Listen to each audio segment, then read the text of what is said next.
Hello, and welcome to the Borealis Experience. I'm your host, Aurora, life coach and companion on this beautiful journey called life.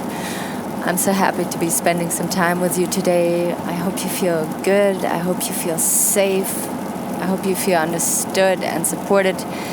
And if you don't, I hope I can bring you some lightness and goodness into your life. Hope and reflection and empowerment, all the good things. Today is a little bit of a different background noise than usual. No barking dogs, no lawnmowers, no quads, but I'm on the road getting things done and figured, I don't want to skip out on an episode, on posting my episode for you this week. So a little bit of rain and engine background noise for you today. The last couple episodes I talked about your anxiety, your nervousness, how to get a grip on the thoughts that trigger anxiety and how to make sure that you give your body everything it needs so that the anxiety, the nervousness is not actually coming from your body trying to signal you that it wants attention, it wants water, it wants sleep, it wants food, it wants touch. So you have to make sure that you fulfill all the needs of your body first to then go deeper into your thought pattern. And sometimes we have thought patterns that really benefit us. Some people are really capable and strong when it comes to using their mind to their advantage. And for some of us, I belong to those people, it is difficult. The monkey mind just does what it does. It is taking over the steering wheel and kind of tries to control your life with belief systems that are not serving you 100% anymore, or sometimes are even really destructive. They make your relationships difficult. They make your feelings about yourself cloudy and unclear. And so today I want to talk about the split second you have when you have a thought and you want to act upon it. You want to react, you want to respond. And we always think that responding, reacting, acting has to do with the people around us. We are responding to our environment. But sometimes you sit alone in a room or you're trying to go to sleep and these thoughts pop up. And these thoughts become your beliefs, become how you feel in that moment. And those feelings can be so strong that they even affect your body. They can put your body into an anxious or angry state. And then we have a whole mess going on, not only in our mind, but also through our body and sensations there. So today I want to talk about the gap. I think it would have been Eckhart Tolle or some other super spiritual, awesome person out there who's helping millions of people around the globe. So this idea doesn't stem from my ideas, but I felt like sharing this with you. So they call it the gap, and this is something that you can practice in meditation when you sit there in silence, in stillness, and you observe your thoughts. And if you do that practice while you're feeling somewhat okay or even good, you will notice that your thoughts that are floating by, like as if you were watching a river and your thoughts are just floating by, that they are fairly positive. Maybe you think of to-do lists. Maybe you think of a person that you want to meet in the future. You think of a conversation that you had in the past. Whatever your mind comes up with. And you just observe. You don't hook into one thought and then go into the rabbit hole of that thought and elaborate on a thought. You just notice, oh, there's a thought floating by.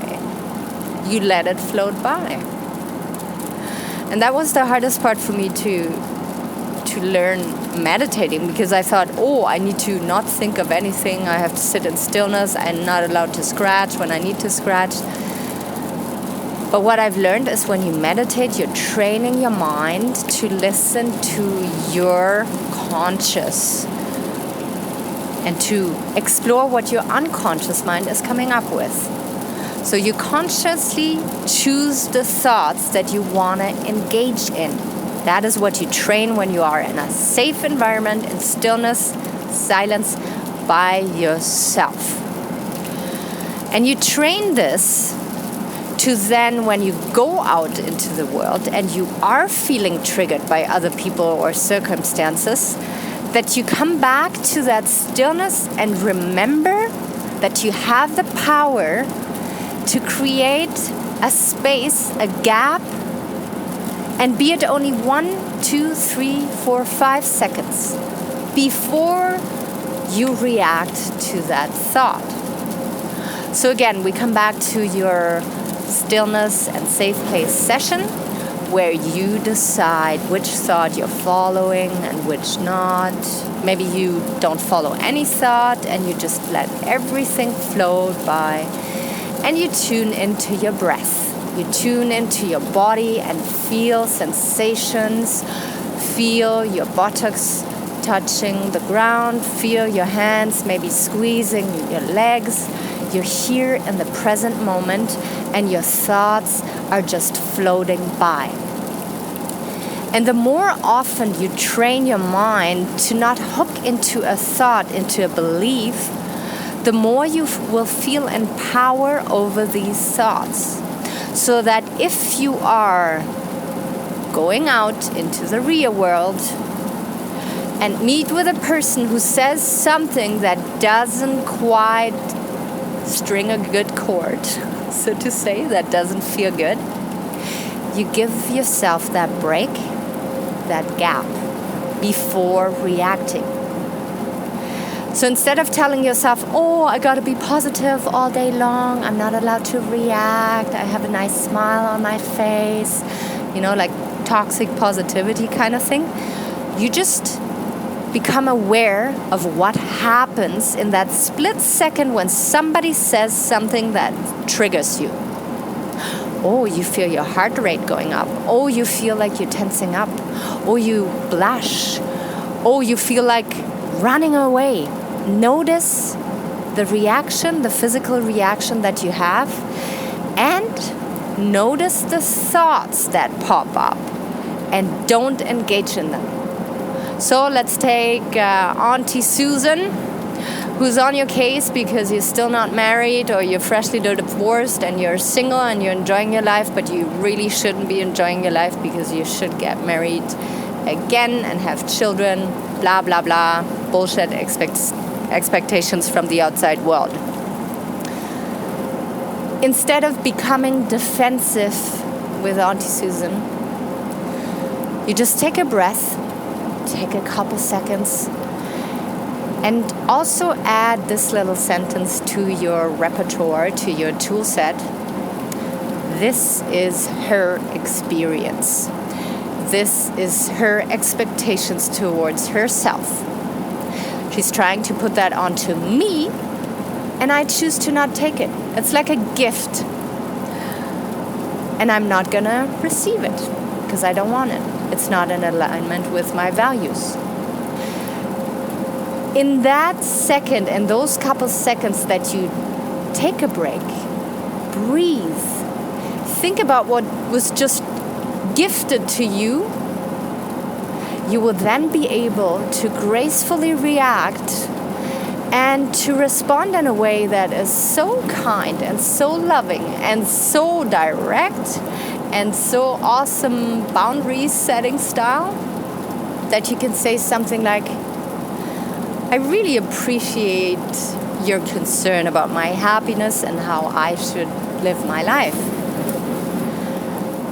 But I think I'm on a different path now. I think I want to, explore who I am, become the person I'm meant to be, and let's see how that's going to unfold. So what you're doing there is you stay in connection with that person. You don't act as an asshole, even though would be the quick fix, so to say. And you tell the person to fuck off in the nicest way ever, where nobody can say anything. And you set a boundary. So that person knows now that, okay, well, that person has different values than I have. Maybe I want to keep a distance to them. Maybe I want to be curious about them. But you basically tell the person in front of you how you want to be treated. What I used to do, and I'm still doing it, very guilty of doing it, that I start avoiding people who make me feel very uncomfortable. I just smile and nod and then walk away, and in the end I feel shitty, I feel so bad, I feel eaten up from the inside, and I dump everything onto my boyfriend, who then has to help me to feel better, and that's not fair.